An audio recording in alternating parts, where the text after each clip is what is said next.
Khan wins by unanimous decision. Welcome back to KangBrosTV. Just as we said that Khan will be too fast. We said Vargas was durable. We said he could take a bang. The only thing that didn't really probably go to plan was that we thought that he would win the fight within 6. You said 4. And the 5th round, he should have took it. He was all over him in the 5th round, and somehow Vargas got through it. So big up to Vargas because he came to fight. He didn't mess around. I guess he saved Canada. We said about right the whole pride of Canada, and he showed that the guy he could take a bang. He was durable. He wasn't here to lose. So, what was your take on the fight? I mean, was it a good fight? It's been mixed views, right? Listen, from the pure fact that from a Khan perspective, yeah. So let's say from a Khan camp, he got rounds. He got 12 rounds under his belt, ring rust, which was there, evident to see. The last fight wasn't really a fight. And he got rounds under his belt, so that's the positive to look at it. But the performance, you can be the biggest Khan fan in the world, yeah. And I know that there's people out there that are pro Khan, yeah. You could be the biggest Khan fan in the world. Be real. Let's be honest with yourself. That was a shocking performance. And like I said, I don't dislike Khan. I've actually always been pro Khan, yeah. Typically, I think he's one of the better boxers that that we had produced over the years. But that was a poor performance. You put that performance in against not even an elite fighter, in that division, you're getting taken out. I'm sorry. Samuel Vargas is not known for being a banger. Yeah, let's be honest. Don't get me wrong. He can throw a punch. He can land a punch. He's slow. Right, his hand speed isn't that much. You can see everything that's coming. His head movement wasn't bad, and he looks like he's treading in concrete when he's in cement when he's moving his feet. So everything was handpicked for Khan. He's durable, and everyone knew that. We knew he was going to be durable, but the elite level fighters that he's fought took him out, put him to sleep, put him to one side. Khan couldn't do that. Khan looked like he gassed.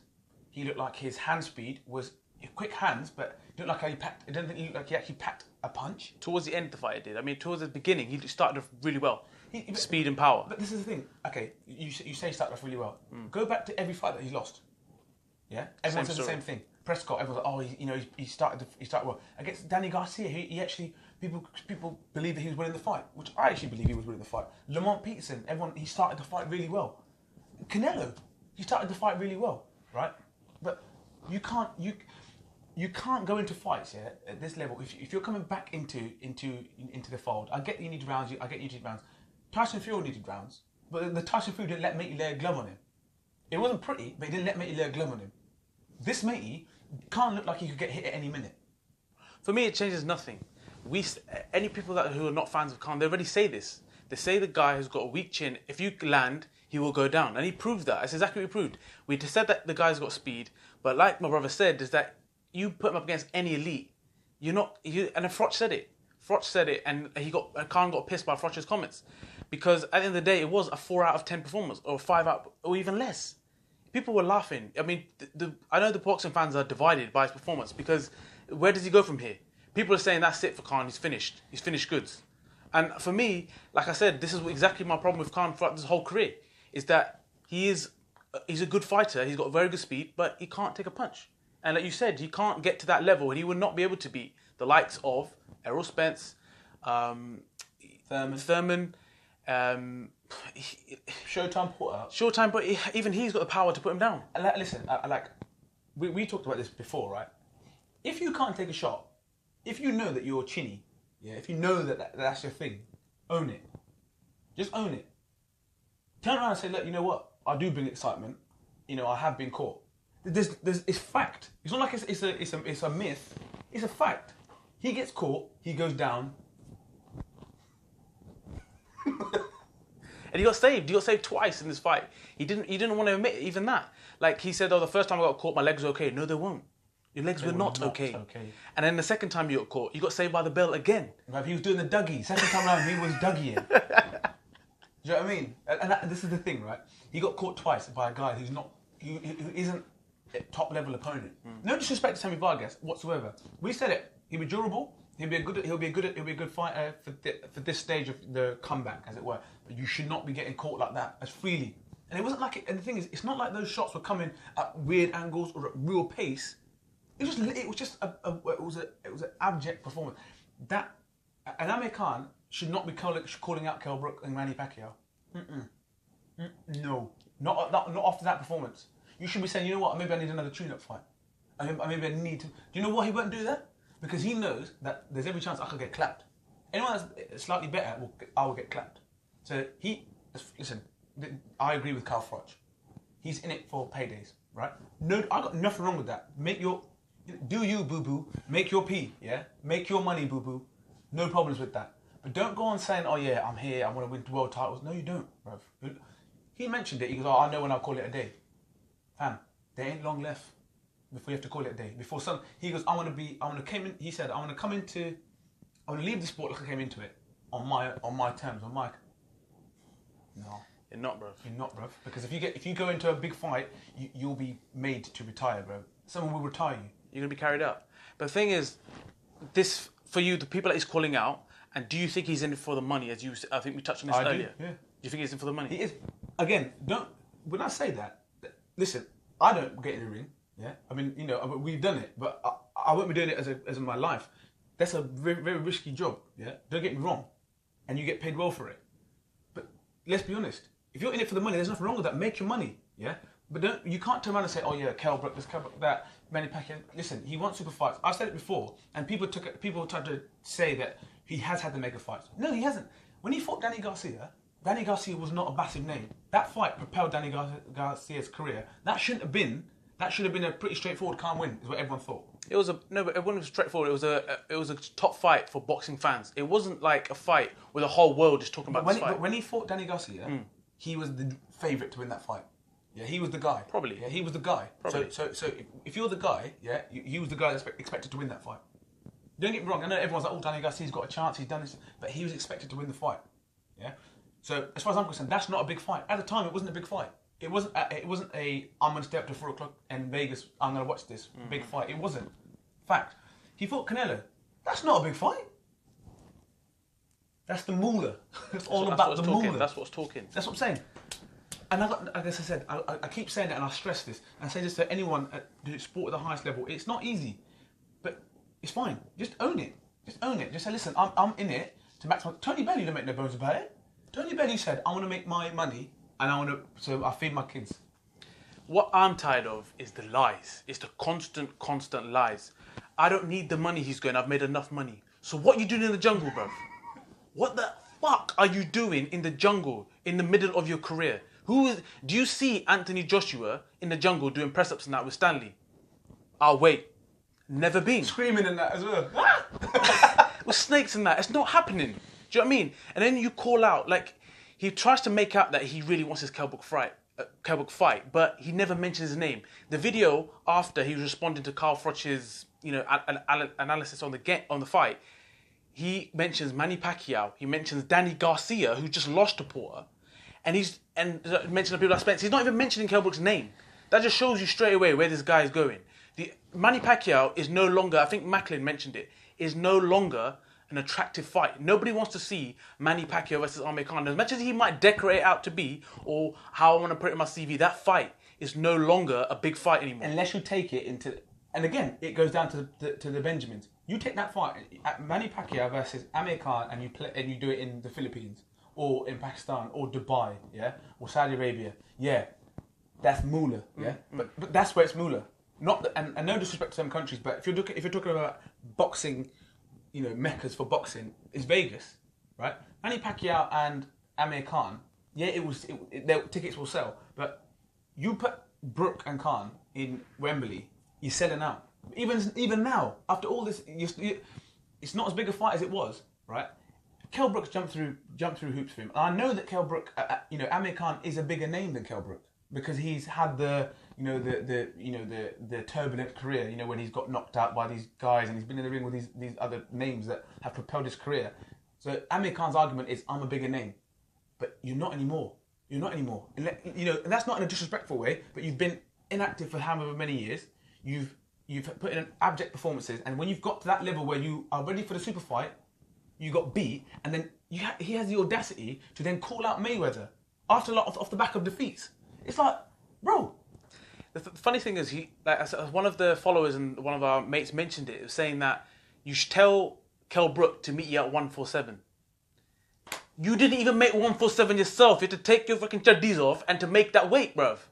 So what are you going on about getting 147? Do you know what I'm trying to say? It's like, it's just, he tries everything to avoid that fight. Now, I'll just give you my personal opinion. If you're watching this, this is my view on it, the reason why he doesn't want that fight. If he loses to Kell Brook, his little fan base, in the UK is gone. He has nothing left after that. If he fights Pacquiao and loses, which he will, he still has that fan base because he hasn't lost it. If he loses against Kell Brook, he gets carried out of that ring and he's finished and he has nothing left. That's my opinion. I don't know what you think of that. I think, don't get me wrong, because I know you're pro Brook. Yeah, I know 100%. that. Yeah.